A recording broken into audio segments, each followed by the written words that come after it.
So I'd like to welcome you all to the usual Friday show for the biggest political debate show on Twitch, the Hippy Dippy Roundtable.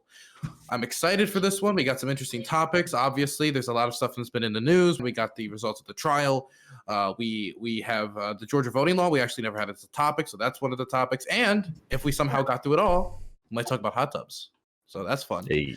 So we're going to start first in the top left-hand corner with Hutch. I'm a streamer on Twitch. I'm an old school YouTuber. I've been in this racket for about 12 years now.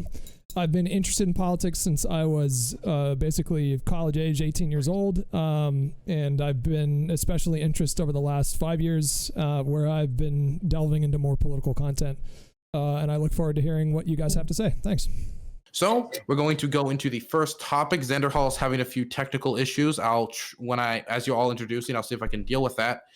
The first topic is America after the Derrick Chauvin trial. Obviously, it was a very large national scale trial, and we wanted to talk about the environment that's been created around it and what happens to America post the trial, what happens to the Black Lives Matter movement, policing, and the impact it will have.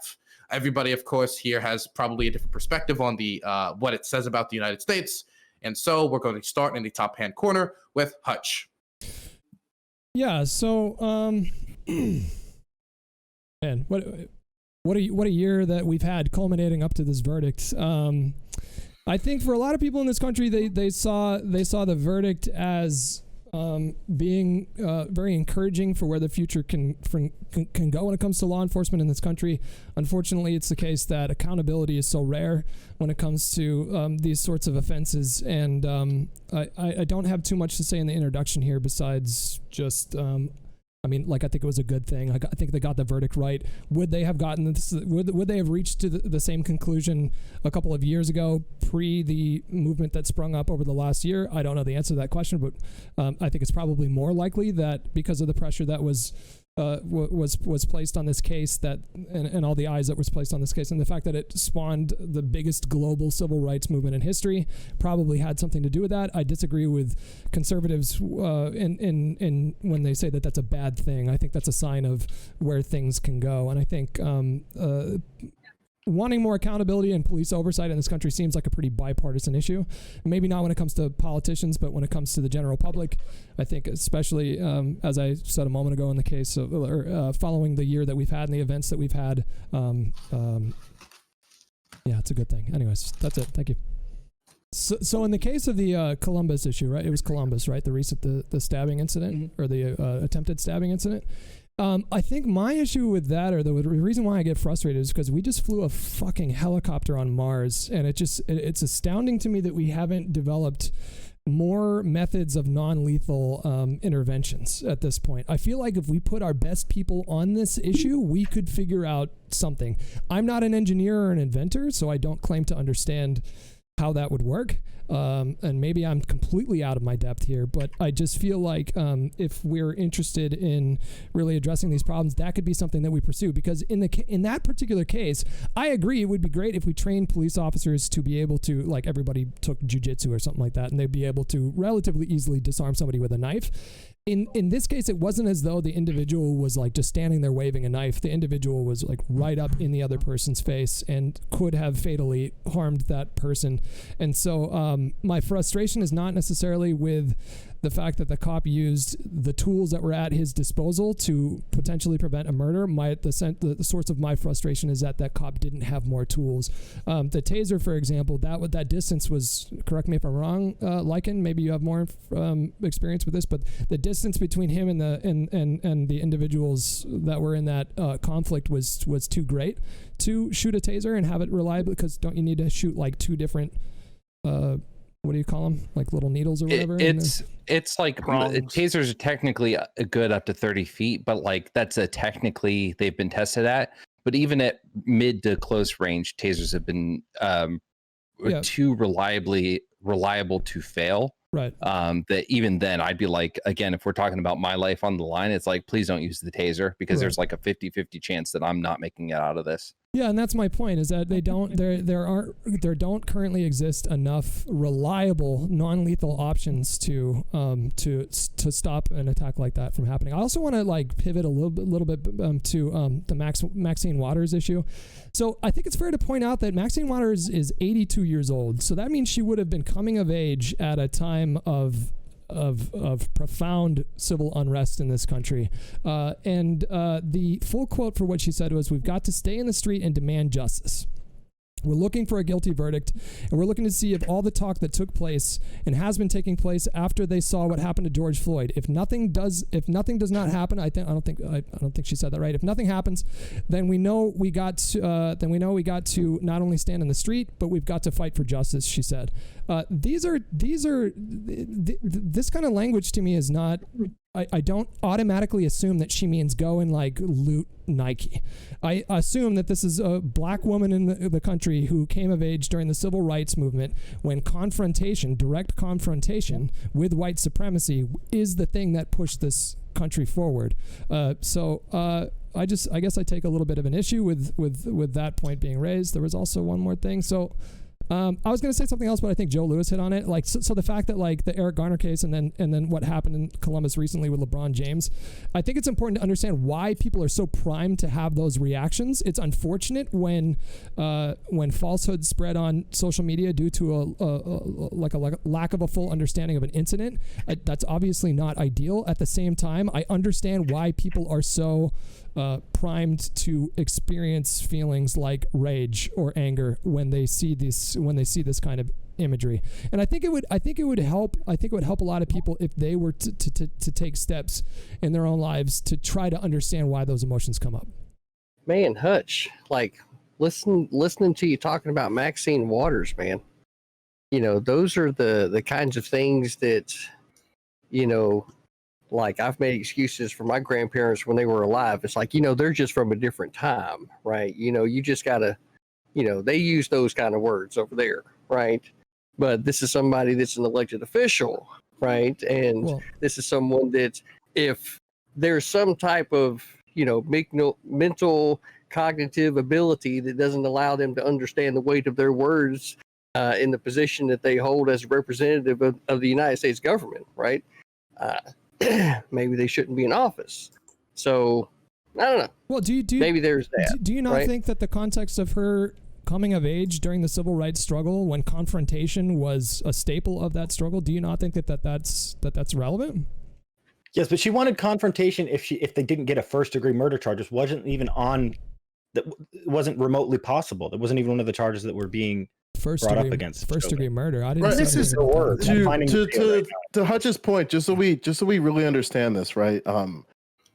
Maxine Waters is the same age as my mother, and they grew up in areas of the United States that were incredibly segregated. And she was in her 30s when these decisions changed to allow things like integration into things beyond schools. So that's something we got to kind of keep in mind, where they were not only getting socialized in a different time, but they also have to adapt and see these changes across decades. And Maxine has been in office for an incredibly long time. So she's seen these situations happen time and time again. So I do understand that politicians have to be responsible with their words, but it seems incredibly hypocritical to be critical of Maxine Waters of her words, when time and time again we've seen that despite us being outraged at politicians and the words that they say, nothing really happens to that. It just seems weird to pick on Maxine Waters here. Like, I do think it's hypocritical, but we also have to understand that I can't think of a politician who has been held accountable of their words. And there are also politicians that I would argue has said things way more confrontational and controversial than Maxine Waters here in this context. And then to the second point about Hutch, I actually get where you're coming from about Maxine Waters' background. I mean, yeah, she's lived through a lot of injustice. And I think that the point that I made earlier about bringing up her comments, if I was in, her position and everything, I can see why, based on how she's interpreted the case and everything, and her own experience, that when she's talking about confrontation, you could make an argument maybe she doesn't mean in the sense of trying to incite a riot or any of that sort of stuff. But the problem is, as the judge in the case, Cahill said, which is that, this is technically a violation of the co-equal and independent branches under the Constitution, where she's a sitting congresswoman. She's not a private citizen. And so if you say agreed with the ruling 100%, guilty on all charges, which I don't really. I think manslaughter was good. I think the others are excessive, but that's up for the jury to decide. But on her comments, though,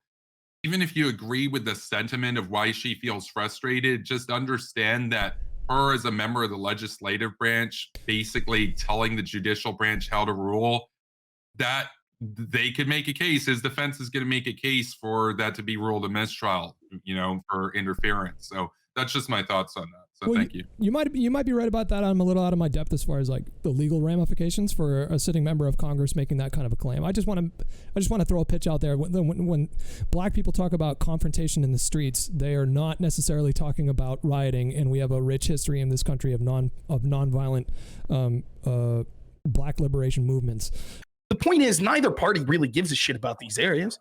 They don't care about rural America. They don't care about suburban America. They care about increasing their power, and they realize that they have an easy way to be able to increase that party, and that is to send people out there that say everything is racist, that say even if we're technically wrong when we say things that get people to riot, it's cool because it was symbolic. And it leads to things like you're demonizing police to the point where we're having a discussion on this panel as someone literally was upstroked to murder someone with a knife. People were like, well, wait a minute. That has racist symbolism. This is horseshit. I think mayors leave. Now I do want to No, Hutch. Now I do want to jump in. Okay, so Rob, do you happen to know what the top 10 most dangerous states are in the country when it comes to violent crime? Rob, he said no. He said no. Okay, number 1 is Alaska. Number 2 is New Mexico. Number 3 is Tennessee. Number 4 is Arkansas. Number 5 is Nevada. Number 6 is Louisiana. Number 7 is Alabama. Number 8 is Missouri. Number 9 is South Carolina. Number 10 is Arizona. Does that strike you as like an overwhelmingly blue collection of states? Like, you want to focus the conversation just on cities. Why aren't states relevant in this context? Like, if you're going to blame Democrats, is that stat going based off of like the murders or the violence per like? It's just generally violent crime. That's how they're categorizing it here. But I assume it's per capita. Yeah, I would make the same assumption here. But this is it doesn't. It's irrelevant. It's irrelevant to me. You can see that the majority of the violence occurs, and especially the violence that we're talking about with this racial violence, which is kind of the topic it's about. We can see that. Okay, I'll leave you go. Just because I just want to get to my point here, but like, you want to big cities are going to have more crime. Do you agree with that? Like, generally speaking, like big cities going to have like bigger challenges when it comes to violent crime, that kind of thing. Okay. Of course. And bigger cities tend to be like more diverse than rural cities, correct? Right.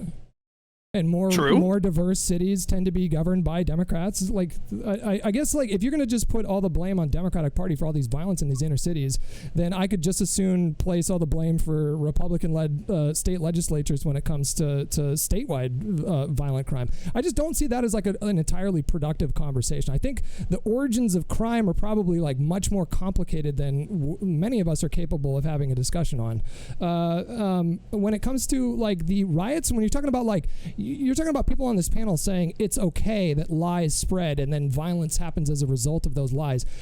Does anyone on this panel think that? Does anyone on this panel think that it's a good thing when falsehoods spread?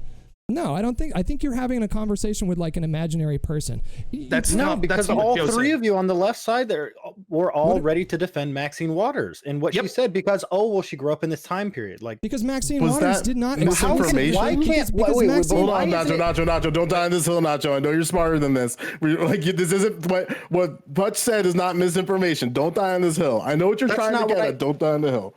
So make sure it's clear. Make sure it's clear. Elaborate. What did I miss? What did I not say? What I'm willing Hutch finish and then yeah. What I'm willing to clarify when it comes to someone like Maxine Waters is you have to consider the context in which this person was raised, where the idea of confrontation in the streets is not only a mainstream idea, but a necessary idea if you want to affect the actual change that you're going for. No change in this country ever happened from people like staying home and signing petitions. All the major change that's occurred in this country has occurred when people took to the streets, when people striked, when people blocked traffic. There are violent means of resisting inequalities in this country, and there's a rich history of nonviolent action in this country. And so she said confrontational in an environment. She said increase the confrontational. Rob, to sit in a restaurant. There were riots occurring. It's confrontational to sit in a restaurant and sit at the whites only section. That was confrontational. I wonder if you were alive during the civil rights movement, if you would have said, this is too much, this is too confrontational. People like Martin Luther King Jr. in this country had an approval rating of 20. McFly, hello. Wait, is this your way of jumping in the conversation? You can just, I'm willing to let people speak. You're missing the big fucking point, right? It's just like you're sitting here defending people blocking traffic, right? Yes, I am. Based on the example. You know what else? Wait, hold on. Sitting in a restaurant or sitting on the wrong seat of the bus was what was confrontational. You're talking about much bigger macro is non-violent. Blocking traffic is non-violent. You know what else? You know what else I would defend? You know what else I defend? And I'm not. This is not me saying that I defend every single riot that's going on in this country, because I don't. But you know what else I would defend is the Stonewall riots, because that kicked off a series of decades of a different kind of civil rights movement in this struggle, and it took people getting pissed, violent, and destroying property for people to actually change hearts and minds. I want to clarify again. I just want to clarify once more. Violence is not ideal. I don't celebrate violence. I don't celebrate riots. When those riots happen, I think it's our job to understand why they happened. Wouldn't you agree? If we don't want these riots to continue, while saying simultaneously they're not ideal, it's not good to destroy like private businesses and these kinds of things, wouldn't we want to understand why people feel angry? I know exactly why.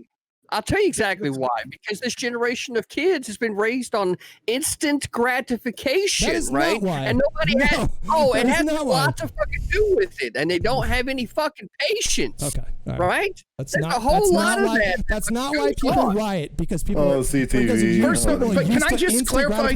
People riot. Can I clarify?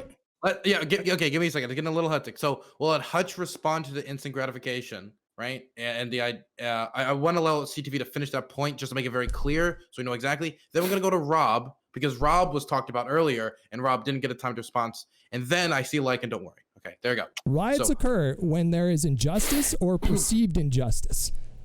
It doesn't even need to be like true injustice. January 6th is the perfect fucking example. And it's mystifying, Rob, why you thought that it's my responsibility to sympathize or empathize with people who stormed the Capitol building based on a lie. It wasn't true. There was no widespread voter fraud. The election wasn't fucking stolen. I have no sympathy for those people, to be honest with you. Maybe I should cultivate a sense of sympathy, but I just don't. But if people riot because of actual injustice, and you want to boil it down to just police, you want to. I'm almost done. I swear to God, I'm almost done. I swear to God. It's not just about police shootings. You talk about like police shootings. Well, there was only X amount of police shootings. It's not just about that. This goes way deeper than extrajudicial killings in this country. This has to do with the criminal justice. How likely how likely is it that you're going to be pulled over? How likely is it you're going to be sentenced longer than a white person, even if you account for the same amount of priors, the same exact priors? Not being able to afford a decent defense attorney, so you end up pleading down and then serving time, even if you didn't do the crime, because you can't afford a fucking lawyer, because there's this generational wealth gap between the races in this country. It's not just one thing. It's like 15 other things. But when people see the image, and I'm almost done, I'm finishing it right now. When people see the image of a black person being shot down in this country, it brings all those emotions up. All that anger relating to all those other issues come to the forefront when that happens. And you're just ignoring that. We got to cut it off there. It's just going on for a little too long. So I just want to point out that like most of the electorate are what we would like in this panel call normies, right? Like what Dylan said, none of us are probably experts in this field, with the exception of maybe Josie when it comes to political engagement, that kind of thing. You have a lot more experience than everybody else in this panel, but most of the people in this country are just trying to put a plate of food on the table at night, roof over their families' heads, clothes, school, that kind of thing. They're not nearly as engaged. It takes a bunch of weirdos to be like actually interested in this kind of stuff. So, for example, like 1/3 of Democrats, for example, didn't understand that the Affordable Care Act was Obamacare. That was like kind of like a meme that was going around when they were threatening Obamacare at the time in 2017. There were a lot of people dunking on Republicans because I think the number was much higher with the Republicans. It was like 60-70% or something like that. But there was a substantial amount of Democrats that held that view as well. So we can go back and forth about like, well, liberals thought this and liberals thought that, and we could literally do that all day because most people are just not engaged and super informed on these issues. So I just wanted to make that point. I also wanted to make the point that if Chauvin was found innocent in this trial on a panel where I think everyone agrees that he was guilty to one degree or another of either everybody agrees that he was guilty of a grievous offense. If he would have been found innocent in this trial, or if there was a mistrial declared, I think massive mobilization would have been justified in that spot. I am not saying that I think that rioting is a good or ideal thing. I think it is obviously inherently destructive, and we should seek to avoid that sort of thing whenever we can. But when you ask me to, like, in that hypothetical situation, that would be a quote-unquote righteous cause. When I compare that to what happened on January 6th, that was a case of a charismatic leader convincing his followers that X is true when it's just simply not true. So it's difficult for me to have as much sympathy for those people as I would in the case of Chauvin potentially being found innocent. They're just not the same thing. One would be based on a lie, and one would be based on actual injustice. I think that is a big difference, and I don't think that makes me a riot apologist either. I don't see these sorts of events as being ideal or good, and I want to do whatever I can to avoid those kinds of things in the future. It just happens to be the case that the antidote for this over here would be more accountability and oversight for police, and the solution over here would be to stop listening to a fucking liar who is lying to you, and stop elevating a liar. That would be the solution to that problem, instead of like quote unquote securing our elections, which I think would be a good segue into the Georgia thing. But anyways, I'm not the host. So the last one has to do with the Georgia voting laws. About a month ago, the Georgia legislature passed a new a batch of laws and legislation around voting. One of them was, of course, the highly controversial issue around water bottles, and a lot of stuff around voting and elections in Georgia. So the question is this just preserving democracy and stopping voter fraud, or is the effect of these much different, or whatever your take is? So I'm going to start in the top left-hand corner with Hutch. It's an unnecessary solution to an imaginary problem. And it's not simply the case that the people involved at the state level in Georgia are doing it because they're evil and they want to disenfranchise people. I guarantee you these people are getting phone calls from their constituents telling them, hey, this election was stolen. You got to fucking do something about this. If you don't do something about this, we're going to vote you out. And they felt pressure to go through with this. I'm not giving cover for them. I'm just saying that these are the dynamics at play when we talk about this issue, but it's all based on a lie, and we can go into that further when we get past the introductory remarks. I think we can simplify this conversation by bringing it in terms of, like, rather than talking about these fictional solutions to imaginary problems, why don't we try to identify what the problem actually is? So you're saying that it's a good thing to secure elections. That's what I heard from Kevin and American Nacho and CTV. Like, we should all be like pushing to secure elections. Everybody wants secure elections. That's what I heard from you guys, right? I don't want to mischaracterize what you had to say. Well, yes, but let's just be clear about something.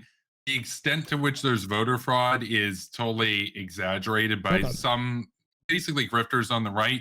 But the idea that voter ID, the idea that having to prove your identification is somehow racist, that narrative on the left is also pretty bad. When I talk about securing elections, I'm more so talking about cybersecurity. I'm more so talking about Russian interference. I think that that's actually a bigger threat, same with China, than individual voters fraud in the U.S., which can go one party or another. But we agree. We're not, and to be clear, we're not talking about like hacking election, although that is a concern. There's no, I just want to, like Rob's not here, but I didn't, there was no compelling evidence to suggest that Russia had gone in and like changed the vote. But when we talk about, but they hacked voter rolls. Yeah, they hacked into registries and they had access to information. Is I think what came out after the fact. I did a little bit of research on this, and when it came, like as far as voter ID laws being racist, when I looked at 2015 data, and I had looked at more recent data, but this is just what showed up. As far as white people that have no confirmed ID, it was 5%. Black people, it was 13%. 10%. It was 10% for Hispanic voters, and for other it was 11%. So we're talking about a margin of like 50%. Like white people are 50% more likely to have ID in order to vote than non-white people. And so I think it's reasonable to have a discussion about why these particular policies were considered, especially when you take into consideration the fact that in Florida in 2020 and 2021 I could only find 4 instances of voter fraud. 4. And the Republican-led Secretary of State said, fortunately, these individual cases aren't large enough to change the outcome of a statewide election. So if we're having a conversation about policies meant to secure elections, what does that even mean when we're talking about 4 instances out of millions of votes in Georgia? Or millions of votes in Georgia. What does that even mean? Why are we even having a debate about these solutions when the solutions aren't even necessary? They're not required. Our elections are secure, and there's no evidence to suggest that our elections are not secure. And the Trump administration and his proxies had dozens of opportunities to establish voter fraud in the courts, and they couldn't do it. Not even a single time. Not one time. Not one time. So I want to understand, like, why are these measures necessary? Why is voter ID necessary? I'm sorry. I've spoken. Voter ID is not necessarily about being like, okay, voter ID is not something as a reaction to any of this, right? Voter ID has been a topic of conversation for at least a decade or more, right? So the fact that we're having this conversation again now, it's not like it's a new conversation, right? All we're getting back to is there needs to be some type of voter identification at the poll to vote with person. It's just a barrier. It's not the solution. What I think is trying to get at is that Hutch is trying to say, why put in these solutions if they're going to disincentivize some people to vote, if there doesn't seem to really even be that big of a problem? That is what I think Hutch is trying to say, right? Yes. Okay. That there's a translation. You can respond to that. Then I'm going to throw it over to Josie. Yeah. So so back to like, I think that it's what's the right word here? Something negative about people assuming that they can't get an ID in 2021, right? Insert group and negative thing that you want to say about them, right? So, like, people have ID. This isn't anything new. Everybody has an ID to be able to do pretty much anything in society. No, they don't. Right? Whether it's driving a car. They don't. Right? They do, no, right? And as a matter of fact, not everybody has an idea. If we have a massive volume of data to sample from, and we see that even in states where there's no voter ID required, there are minuscule amounts of voter fraud. I mean, we're talking literal drop in a fucking public pool. Why require an ID? Okay, I got a scenario for you. You ready? If it answers the question, I'm willing to entertain it. But it's gonna absolutely answer the question, right? Okay. Now, here's one positive thing that may come as a result of a voter ID, right? Is that the left has been wanting to make sure that like the vote is cast and that it can be done even remotely through mail-in ballot, right? So if you require the ID, right? Picture to this, it secures the remote vote that much better, right? Because now you've got the ID with it, and then remotely, you didn't answer my question. You got to go through that registration process anyway. No, you didn't answer my question. Absentee ballots are included in these audits of votes. Even when we have places like Colorado, which I think isn't it a great majority of Colorado votes by mail or whatever, and they've done that for years now. Even in the case where we have mail-in ballots or absentee ballots, we still see minuscule levels of voter fraud. So tell me, it's your job to explain to me why these obstacles are necessary to secure elections when there isn't a problem. It doesn't exist.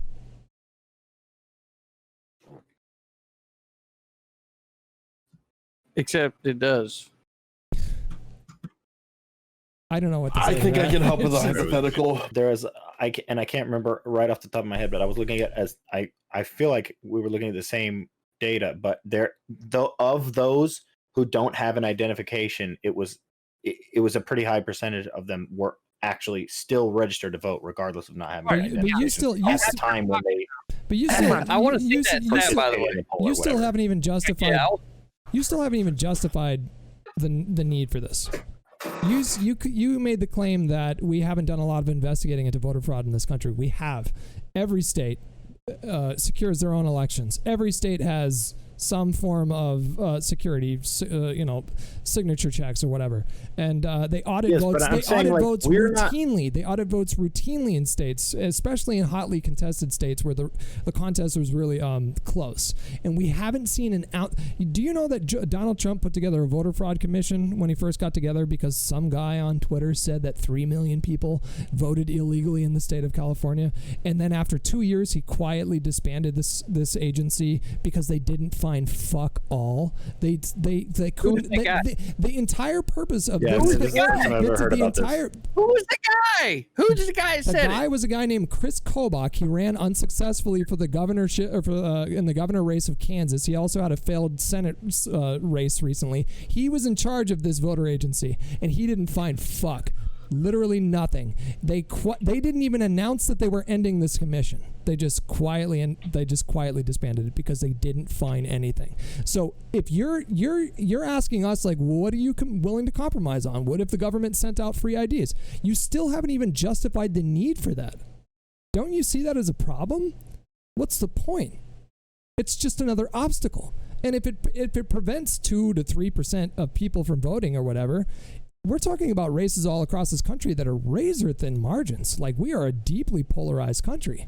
Every vote counts. So what's the point of putting these obstacles up to voting if there is no problem? And if you're going to say there is a problem, you need to prove that. And as far as I understand, you have no way of proving that. There's nothing on the table for you. So Hutch, do you lock your door at night? This is such a stupid fucking. Well, I have data. I have data. I have lived in this apartment. I have lived in this apartment for 4 years. It's never once been broken into once. I know that for sure. We also know the rate of voter fraud in these countries, and it is a drop in a public pool. It's nothing. It's a speck of sand. Right. So am I to assume then that you do not lock your doors? You're missing my point. Do you disagree with the Republican Secretary of State in Georgia who said that the elections that year were incredibly secure and there was no reason to doubt the results of the election? The guy who said even after his family experienced death threats said he would support Donald Trump in 2024. This is a red-blooded American who votes Republican. This is a Republican dude. And he said there was no reason to question the results of the election in Georgia. Do you disagree with that? I see that you've tried a couple of times to deflect, so I'll take the floor, right? So the reality is here, son, is that you do, in fact, lock your doors, right? For the record, you do lock your doors. For the record, right? listen to me. For what reason? Hold on. For what reason, right? Security, right? So what we're talking about here, right, is voter security, right? The vote for the person, right, to the vote, right? So it's 2021, right? Especially, I think, with regard to as electronic or the help with electronics as voting has seeming to got, unless of course you are for going back to 100% straight paper ballots, which I think we could probably have a pretty good conversation totally about, down for that, right? By the way.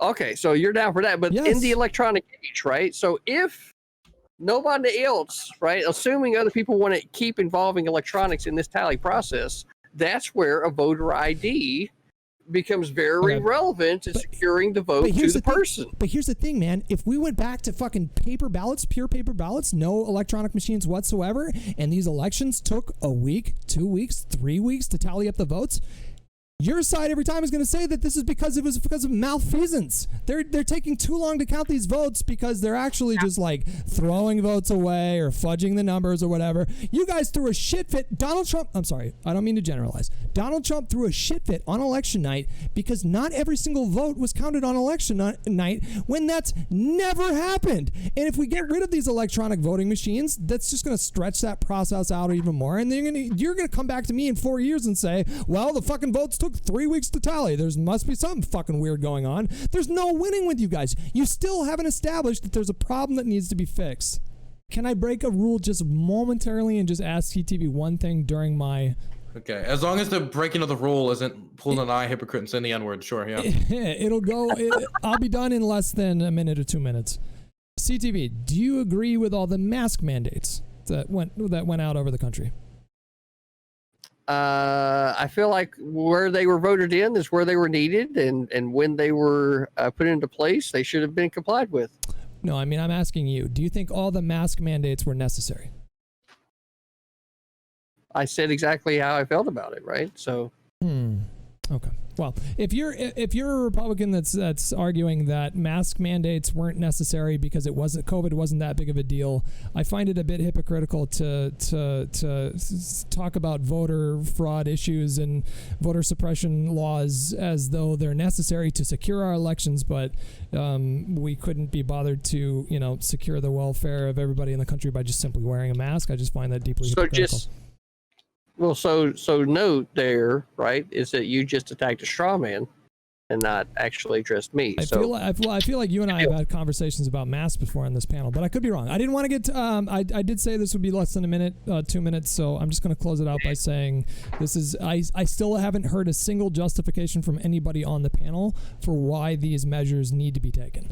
If there was data, if there were examples to point to say, this is the reason why we need to secure our elections because there is widespread voter fraud, there is voter fraud on the level that is approaching the point where it could affect the outcome of the election, I would be perfectly willing to entertain conversations of, like American Nacho proposed, of what if we had government-funded government IDs. I wouldn't have a problem with that if voter ID was if voter fraud was an actual issue that needed to be addressed. I would have no problem with that. If we had contests in cities and states and districts all over the country that were tainted with voter fraud, that would prompt me to say, okay, action needs to be taken. So far, nobody on this panel has demonstrated that. And I know for a fact that no such data exists to support that claim. So the point that we're even having discussions of like what policy would be best to address this problem, I just find it ridiculous. There is no problem to speak of. And until you can establish a problem, this conversation it's not pointless because this is a real issue, but it's really dumb, really stupid.